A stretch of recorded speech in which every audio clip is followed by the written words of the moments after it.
সেই জালে আমরা ফেসেছি সবাই। পরমানন্দ ব্যাগ জাল পেতেছি আর আমরা সব ফেসেছি।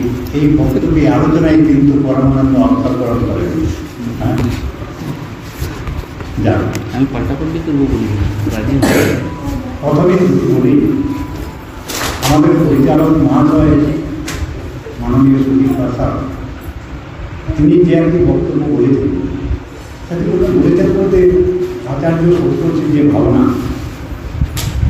যে আমি এই বিদ্যালয় প্রতিষ্ঠা করেছি, এই আশ্রম আমি প্রতিষ্ঠা করেছি, যাদের প্রয়োজন তারা রাখুক, তাদের প্রয়োজন তারা রক্ষা করুক, যদি না করে তাহলে কালের গর্বে সব বিলীন হয়ে যাক, আমার কিছু জানা যাবে না। এই যে কথাটি অতি সাধারণ কথা। কর্ম ইন্দ্রিয় যদি না থাকে তাতে যেন ধর্ম প্রতিষ্ঠা হয় না। কারণ যা কিছু সৎ বক্তব্য, সৎ কথা তা আমাদের কানের মধ্যে কি প্রবেশ করে এবং হৃদয় মন্দিরে তা প্রতিষ্ঠিত হয়। যদি এই কথাটিকে বিশ্লেষণ করি, দ্বিতীয় বিষয়টি আমার নয়, প্রমাণ করেছি তাদের কর্মে সব বিলীন হয়ে যাক, আমার কিছু যায় আসে না। সাধারণভাবে আমাদের কাছে সাধারণ, কিন্তু বলছেন কি সেই আত্মজীবী এক মহাপুরুষ সত্য। যদি এই কথাটি বলি, এই নিয়ে সারাদিনে আলোচনা করা যায়, কারণ এইখানে টপিক উঠে আসে ঈশা আবাস ইদম সর্বম যৎ কিঞ্চিৎ বিচরতাম জগৎ তেন তত্তেন বুদ্ধিদা মা কৃত ঐশ্বসিধনম। কিন্তু বিষয়টি আমার নয়। ভাই বোনাদের যে আলোচনা, বিদ্যান ব্যক্তিত্ব বলাটি বচন ভঙ্গিটিও সুন্দর। তিনি যে আলোচনা করেছেন আমরা কতজন শুনেছি মন দিয়ে জানি না, কিন্তু শোনা একান্ত। তিন ধরনের শিক্ষা পদ্ধতির কথা বলেছেন: গুরুকুল শিক্ষা পদ্ধতি, ধর্মীয় শিক্ষা এবং সত্যশীল। এই ভারতবর্ষ চিরাচরিত কোথায় শিক্ষিত দেশ নয়, এই গুরুকুল শিক্ষায় শিক্ষিত দেশ। 1834 খ্রিস্টাব্দ ব্রিটিশ পার্লামেন্টে লর্ড ম্যাকলে বক্তৃতা দিয়েছেন, যে বক্তৃতা দিয়েছেন সেইটা আসল ভারতবর্ষ। যখন ব্রিটেনে একটিও পাঠশালা ছিল না সন্দেহ, ভারতবর্ষে তখন 7 লক্ষ। আমরা সেই এক মহান ঋষির ভূমির বাসিন্দা, আমরা ভারতবাসী পৃথিবীর শ্রেষ্ঠ নরসম্প্রদায়ের মধ্যে আমরা।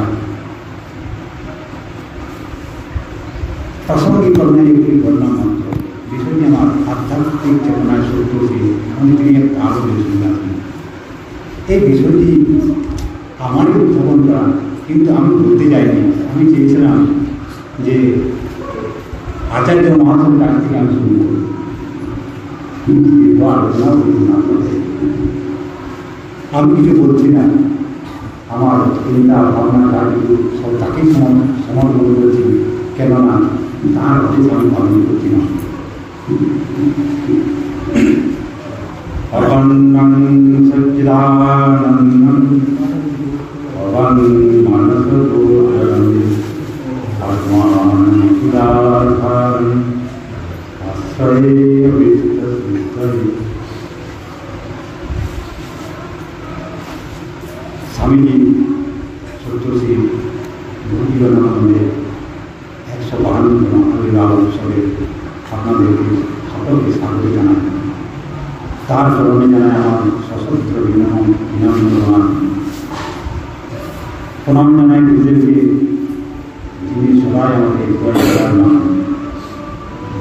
তিনি সূক্ষ্ম কারণ হিসাবে আমাদের সাথে সর্বত্র রয়েছেন। প্রণাম জানাই গুরুমা এবং আচার্য মহাশয়কে, উপস্থিত যথাযথস্থানে প্রণাম, শুভেচ্ছা এবং ভালোবাসা। শত শূন্য তদা সম্পন্ন শতাব শূন্য তদা সম্পন্ন। হে শূন্য, যে সেই সৎ বস্তুটি উপলব্ধ হয়েছেন, সেই সৎ বস্তুটি অবগত হয়েছেন, তিনি সম্পন্ন। সম্পন্ন বলতে আমরা চিরাচরিত ভাষায় কি বুঝি? তিনি ধন, দৌলত, ঐশ্বর্য, গাড়ি বাড়ি, ব্যাংক ব্যালেন্স, স্ত্রী, পুত্র, পরিবার সচ্ছলতার মধ্যে দিয়ে সুখী জীবনযাপন করেছেন, তিনি সম্পন্ন। কিন্তু শাস্ত্রীয় ভাষায় তাকে সম্পন্ন বলা হয় না, তাকে বলা হয় বিপন্ন, বিকৃত জ্ঞান। যদি আমরা বিচার করি, আমরা যদি বিচার করে দেখি, সপ্তর্ষির সমকালীন এই এলাকায় সম্পন্ন তথাকথিত সম্পন্ন সুবিধাদের কিন্তু অভাব ছিল না। কিন্তু কতজন তাদেরকে মনে রেখেছেন? কেউ কি মনে রেখেছেন? কিন্তু এই ৩০ বছরে স্বামীজি আজ সমান পছন্দী কেন? কারণ তিনি ছিলেন আত্মজয়ী এক মহাপুরুষ, তিনি ছিলেন আত্মচেতনায় স্থির, তিনি সেই সর্বোত্তরে উপলব্ধ হয়েছিলেন, তিনি অনুভব করেছিলেন। তাই তো তিনি বলতে পেরেছেন, হে সত্যাশ্রয়বৃন্দ, পাত্রের জলে যেন চন্দন কাঠ ডুবে থাকায় তার থেকে দুর্গন্ধ নিশ্চিত হচ্ছে। চন্দনের সমাধান কি? সুগন্ধ, কিন্তু পাত্রের জলে ডুবে থাকায় তার থেকে দুর্গন্ধ নির্গত হচ্ছে। এবং চন্দন কাঠও ভ্রমবশত ভাবছে আমি দুর্গন্ধযুক্ত, কিন্তু তার স্বস্বরূপ সুগন্ধ। উপায় কি? যদি ঘর্ষণ করো, যদি ঘর্ষণ করো তাহলে এই ঘর্ষণ করলে চন্দন যে তার স্বস্বরূপ সেই সুগন্ধযুক্ত হয়ে উঠবে। তিনি বলছেন, হে সত্যাশ্রয়বৃন্দ, তোমরা অনুরূপভাবে সংসার রূপপাত্রে অজ্ঞান উজ্জ্বলে ডুবে থেকে তোমাদের থেকে মহরূপ দুর্গন্ধ নিশ্চিত হচ্ছে। হৃদয়রূপ পাত্রে মন দ্বারা তাকে মন্থন করো, অমৃতত্ব সেই আত্মতত্ত্ব সুগন্ধ তোমাদের কাছ থেকে বেরিয়ে আসে।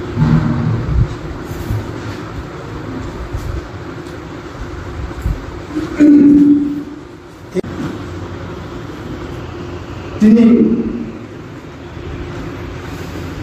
বিভিন্ন সময় বিভিন্ন তারা আধ্যাত্মিক চেতনা কি, এই আধ্যাত্মিক চেতনা নিয়ে আমাদেরকে বিভিন্নভাবে পথ দেখেছেন। এই আধ্যাত্মিক চেতনা, আধ্যাত্মিক বৈশিষ্ট্যের অর্থ কি? আধ্যাত্মিক নিজ আত্মা সম্বন্ধে জ্ঞান অর্জন করে তাকে পরম চেতনায় জয় করা, গভীর বিষয়, কিন্তু সময়াভাবে সংক্ষেপে বুদ্ধি করি। আত্মা এবং চেতনা কিন্তু ভিন্ন নয়, একই, কিন্তু ব্যক্তি চৈতন্যকে সমস্ত চৈতন্যে ব্যবহার করা। এবং আমরা নিয়মিত যে আধ্যাত্মিক, আদি ভৌতিক, আদি দৈবিক এই তিনটাকে যারা জোর দেয়, একটি মন্ত্র আছে, সচ্চিদানন্দ রূপায় বিশ্ব উৎপত্তি হেতবে তাপত্র বিনাশায় শ্রীকৃষ্ণায় বয়ং নমঃ। এই যে তিনটা যারা আমরা নিয়মিত চলছি, যাহা গ্রহণযোগ্য তাহাই দেহ, এই দেহেরও পরিণাম আমরা দেখছি যে মহাসুধান। কিন্তু তবুও আমাদের সেই জ্ঞান হয় না, আমরা বুঝতে পারি না, আমরা তথাকথিত বাহ্যিক বিষয়বস্তু সুসমৃদ্ধির মধ্যে ডুবে আছি। মনীষীরা এই সব বিষয়বস্তু উপলব্ধ হয়ে যায়। বিভিন্ন সময় যে মনীষী আবির্ভূত হয়েছেন বিশ্ব ব্রহ্মাণ্ডে, বিশেষ করে ভারতভূমিতে আচার্য সত্যশ্রী ছিলেন তাদেরই একজন।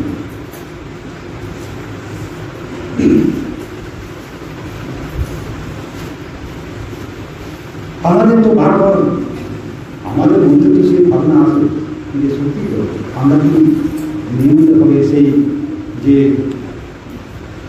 সামান্য যে সুখ সমৃদ্ধি যা আমরা ভোগ করছি সেটি সত্যি ক্ষণস্থায়ী। তা থেকে আমরা নিয়মিত যে শান্তি, আমি তো শান্তিতে স্থির হতে পারিনি। এর কারণ এই রহস্য উন্নয়নের জন্য ঋষিরা আমাদেরকে যে মনীষীরা আমাদেরকে যে পথ দেখিয়েছেন,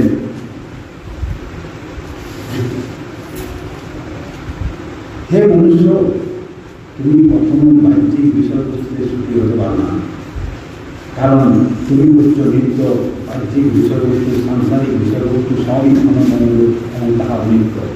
অনিত্য কখনোই নিত্যকে সুখী করতে পারে না।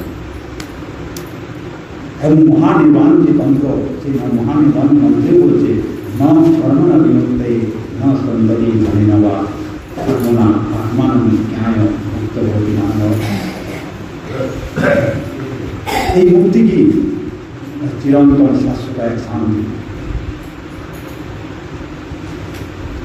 যে সুখ আমি অনুভব করছি তার বাহ্যিক বিষয়বস্তু হয় তার ক্ষণভঙ্গ এবং বিনাশী, তা কখনো স্থায়ী হতে পারে না। এই রহস্য উন্মোচনের জন্য আমরা ঋষি যে আমাদেরকে পথ দেখিয়েছেন, সেই আচার্য সপ্তর্ষি যে পথ আমাদেরকে দেখিয়েছেন, তিনি কি বলেছেন যে শ্রদ্ধাশ্রবৃন্দ তোমরা, তিনি এই পথ দেখিয়েছেন কিন্তু সেই সত্যকে উপলব্ধ হয়েই পথ দেখেছেন। তিনি কিন্তু এমনি এমনি বলেননি, তিনি সেই সত্যকে উপলব্ধ হয়েছেন, সেই উপলব্ধ হয়ে আমাদেরকে পথ দেখিয়েছেন যে এই শ্রদ্ধাশ্রবৃন্দ তুমি বহির্জগৎ থেকে অন্তর্মুখী হও। ওই অন্তর্মুখী হওয়ার জন্য তিনি কি বলেছেন যে এই দেহকে ধন করো, মনকে বান, লক্ষ্য রূপ ব্রহ্ম, তিনি তুমি একাত্ম হও। এবং এই একাত্ম হওয়ার জন্য কি করতে হবে? গুরু নির্দেশিত পথ জ্ঞান রূপ বিজয়ে ধ্যান রূপ পালন করো, তাহলে তোমাদের সেই অনুভূত তত্ত্ব সম্পর্ক তুমি অবশ্যই লাভ করবে। তিনি ছিলেন এক কালো সন্ন্যাসী।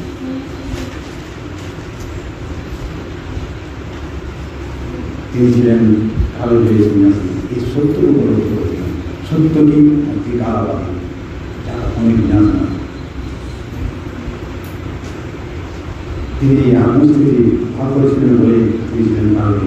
কেননা সেই অবিনাশী আত্মার অধীন, সেই অবিনাশী আত্মা কালই অধীন এই মায়া, এবং মায়া এই কালো মায়া দ্বারাই আচ্ছাদিত।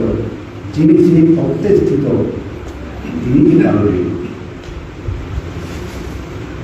কাল বলতে আমরা যদি সময় বুঝি, তার সময় যখনই আমি দেহ এই অনুভূতি, তখনই আমি কালের অধীন। কিন্তু যিনি আত্মস্থিতি, তিনি কালের কাল, মহাকাল। তাই তিনি ছিলেন এই কালের কাল, মহাকাল, কালের এই এক মহাসন্ন্যাসী। কেন তিনি উপলব্ধি করতে পারে যে এই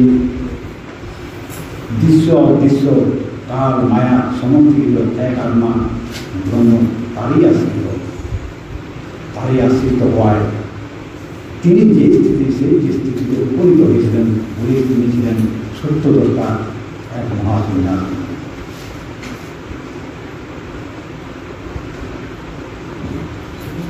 তার আত্মহন আচার্য একজন কালজী মহাপুরুষ, সর্বদেব এক মহাসন্ন্যাসী।